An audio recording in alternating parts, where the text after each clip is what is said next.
So ఎస్ఏపిలో calls ఉన్నాయా, ఇంకా SAP నేర్చుకుంటున్నారా, ఈ రెండు విషయాల్లో మనం డీటెయిల్గా మాట్లాడుకుందాం. అండ్ ఖచ్చితంగా ఇది ఓపెన్ టాక్ లాగే ఉంటుంది. Correct me if I'm wrong, anything ఏ పాయింట్లోనే నేను రాంగ్ అయితే ప్లీజ్ కరెక్ట్ మీ. నా పాయింట్ ఆఫ్ వ్యూ మాత్రం నాకు తెలిసిన ఇన్ఫర్మేషన్, నేను ఆల్రెడీ దాదాపు దీంట్లో చాలా 4.5 years నుంచి ఉంటున్నాను కన్సల్టెంట్గా. సో డిఫరెంట్ టెక్నాలజీస్లో కాల్స్ ఎలా ఉంటాయి, పరిస్థితి ఎలా ఉంది, కంపెనీస్ ఏం జరుగుతుంది, కంపెనీస్ ఎలాంటి లే ఆఫ్స్ జరుగుతున్నాయి, రిక్రూట్మెంట్ ఎలా జరుగుతుంది, అండ్ ఇంటర్నల్గా సిచ్యువేషన్స్ ఎలా ఉన్నాయి, ఇవన్నీ కూడా ఏంటి అంటే నాకు తెలిసిన ఇన్ఫర్మేషన్ని గ్యాదర్ చేసి మల్టిపుల్ ఆర్టికల్స్ని రీసెర్చ్ చేస్తూ ఎప్పటికప్పుడు మీకు అప్డేట్స్ అనేవి చేస్తూ ఉన్నా. ఈరోజు వచ్చేసి ఎస్ఏపి నేర్చుకున్న వాళ్ళ పరిస్థితి ఏంటి. ఓకే, సో ఈ క్వశ్చన్ ఏంటి అంటే చాలామంది ఎస్ఏపి నేర్చుకున్న వాళ్ళ పరిస్థితి ఏంటి అనే ముందు అసలు ఎన్ని మాడ్యూల్స్ ఉన్నాయి మనకి ఎస్ఏపిలో? Material management, production planning, financial accounting, plant maintenance, తర్వాత హనా, అబాప్, అండ్ తర్వాత చూసుకుంటే బిజినెస్ ఇంటెలిజెన్స్, ఎసెట్, ఇక రకరకాల ఎస్డి అని, ఎస్ఏపి ప్రాజెక్ట్ సిస్టమ్ అని, ఎస్ఏపి క్వాలిటీ మేనేజ్మెంట్ అని, హ్యూమన్ రిసోర్సెస్ అని, దెర్ ఆర్ 25+ మాడ్యూల్స్ ఉన్నాయి. ఇక్కడ చాలామంది ఏంటి అంటే ఇప్పటికీ మేము ఎస్ఏపి నేర్చుకుంటున్నాం, లేకపోతే ఎస్ఏపి FICO నేర్చుకోవచ్చా, ఎస్ఏపిలో నేర్చుకోవాలనుకుంటున్నా, లేకపోతే ఎస్ఏపి SD నేర్చుకోవాలనుకుంటున్నా, ఎస్ఏపి అబాప్ నేర్చుకోవాలనుకుంటున్నా, చాలామంది చాలాసార్లు అడిగారు. ఇక్కడ క్లారిటీ ఏంటి అంటే ఎస్ఏపిలో 25+ మాడ్యూల్స్ ఉన్నాయి. సో బేసిక్గా ఇప్పుడు మన ఫస్ట్ క్వశ్చన్ ఏంటి అంటే ఇక్కడ ఎస్ఏపిలో కాల్స్ అనేవి ఎప్పుడు కూడా అంత ఎక్కువ ఉండవు. సో కొన్నిసార్లు అసలు ఉండకపోవచ్చు, ఒక్కొక్క మాడ్యూల్లో కొన్నిసార్లు అసలు కాల్సే ఉండవు.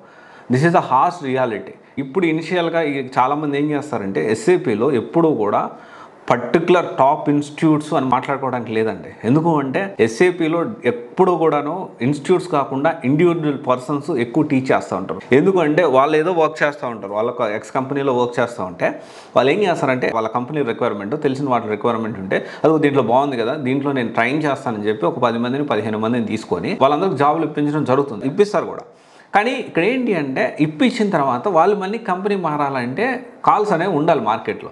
ఎప్పుడు కూడా ఒక పర్సన్ని నమ్మి దీనికి సంబంధించిన కాల్స్ ఉన్నాయి, దీనికి సంబంధించినవి అంటే నేర్చుకోవడం అనేది ఆలోచించాలి.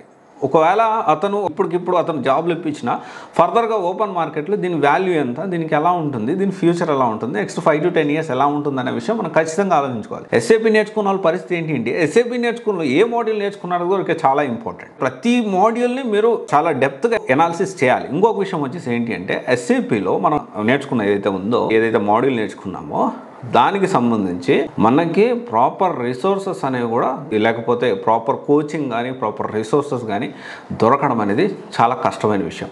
This is the harsh reality.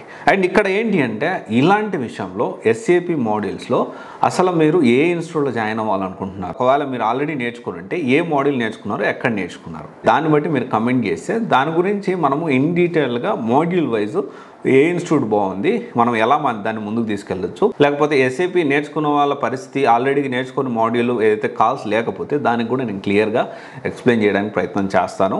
And be aware of that. చాలామంది ఎస్ఏపి ఇక్కడ 2 రకాలండి. ఎక్స్పీరియన్స్ వాళ్ళు మంచిగా వాళ్ళ లైఫ్ కొంత స్మూత్గానే వెళ్తుంది, కానీ కొత్తగా వచ్చే వాళ్ళు మీరైతే ఖచ్చితంగా ఎస్ఏపి అయితే ఏ మాడ్యూల్ వెళ్తున్నారు, దానికి కాల్స్ ఉన్నాయా, ఫ్యూచర్ ఏంటి అనేది ఖచ్చితంగా తెలుసుకోవాలి. ఇక్కడ ఇండివిజువల్ పర్సన్స్ ఎక్కువగా ఎస్ఏపి మాడ్యూల్స్ టీచ్ చేస్తూ ఉంటారు, వాళ్ళు జాబ్స్ కూడా ఇప్పించరంట్లా. కొంతమంది మోసం చేసేవాళ్ళు అలాగే ఇన్స్టిట్యూట్లు మోసం చేసే వాళ్ళు ఎప్పుడూ ఉంటారు. ఓకే, కానీ కొంతమంది జెన్యూన్గా ఎక్కువగా ఈ ఎస్ఏపి జాబ్స్ కూడా ఇప్పిస్తూ ఉంటారు. సో దీని అంతా బేరీజ్ వేసుకొని మనం తీసుకోవాలా వద్దా అనేది మీరు డిసైడ్ కండి. అండ్ ఆల్రెడీ తీసుకున్న వాళ్ళు ఎక్కడ తీసుకున్నారు, అక్కడ ఎలా ఉంది, సో మీరు ఏ మాడ్యూల్ తీసుకున్నారు చెప్తే దాన్ని బట్టి నేను ఇన్ డీటెయిల్ మాడ్యూల్ వైజ్ ఇది ఇలా ఉంది, ఇది ఇలా ఉందని నేను ఎక్స్ప్లెయిన్ చేయడానికి అవకాశం ఉంటుంది. Okay, thank you. This is Raj signing off.